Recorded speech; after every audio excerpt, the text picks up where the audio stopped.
यहाँ पर SC, ST, OBC जब एक साथ आई है तो उन्होंने दोनों पार्टियों को यहाँ से उखाड़ कर फेंक दिया है। और अब ये जनता जागृत हो चुकी है, ये जनता जाग चुकी है। अब वो इन दोनों पार्टियों के झांसे में यहाँ पर आने के लिए तैयार नहीं है। और राजस्थान के अंदर और इस मुल्क के अंदर ये समझ लीजिए कि यहाँ पर एक विकल्प के तौर पर जो ये क्रांति यहाँ से आई है, ये पूरे राजस्थान के अंदर एक क्रांति का काम करेगी। ये क्रांति इस पूरे राजस्थान को यहाँ पर जागृत करने का काम करेगी।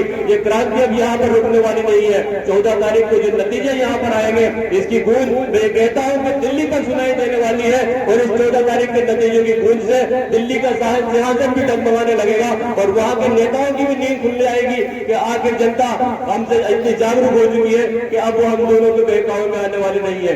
इसीलिए हमें चाहिए कि हम हमारे अधिकारों के लिए जो आगे लड़ने वाले हैं, हमारे लिए जो संघर्ष करने वाले हैं, हमारे लिए हमारे साथ सड़कों पर बैठकर हमारे साथ लाठियां खाने के लिए जो लोग तैयार हैं, हमारे साथ जेलों में जाने के लिए जो लोग तैयार हैं, हमारे साथ जो लोग यहाँ तक शहीद होने के लिए तक भी तैयार है, हमें ऐसे लोगों के साथ आने की जरूरत है। हमें किसी धन्ना सेठ की जरूरत नहीं है, हमें किसी पैसे वाले की जरूरत।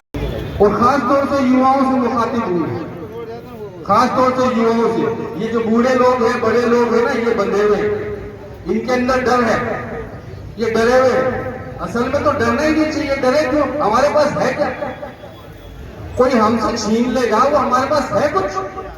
हमारे में से 95% लोग जो है ना 500 रुपए दिन की दिहाड़ी कमा के लाते हैं। आपका कोई क्या बिगाड़ लेगा? एक बार हिम्मत तो करके देखो। जब हिम्मत करते हैं ना तो क्या होता है मैं बताता हूं आपको।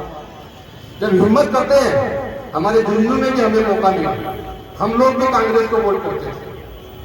खूब वोट किए कांग्रेस को।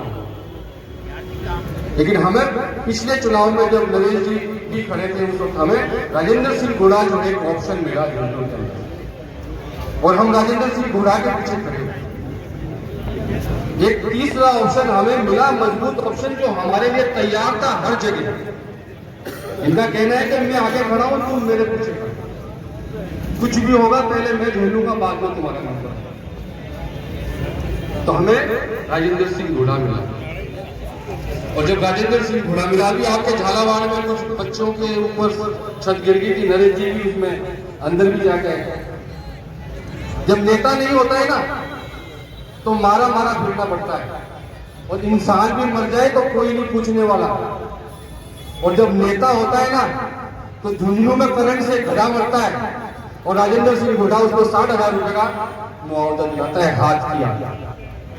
आप तस्वीर कर सकते हैं कितने लोग मर जाते हैं, कितने लोग खो जाते हैं दुनिया के अंदर, लेकिन उनको कोई संभालने वाला, बचाने वाला नहीं होता। लेकिन अगर राजेंद्र सिंह घोड़ा जैसा लीडर हो हमारे साथ, नरेश मीणा जैसा लीडर हो हमारे साथ, तो ये हमारे लिए खड़े भी होंगे और हमारी बात को भी रखेंगे। तो हमें इस तरीके के लोगों को आगे लाना पड़ेगा।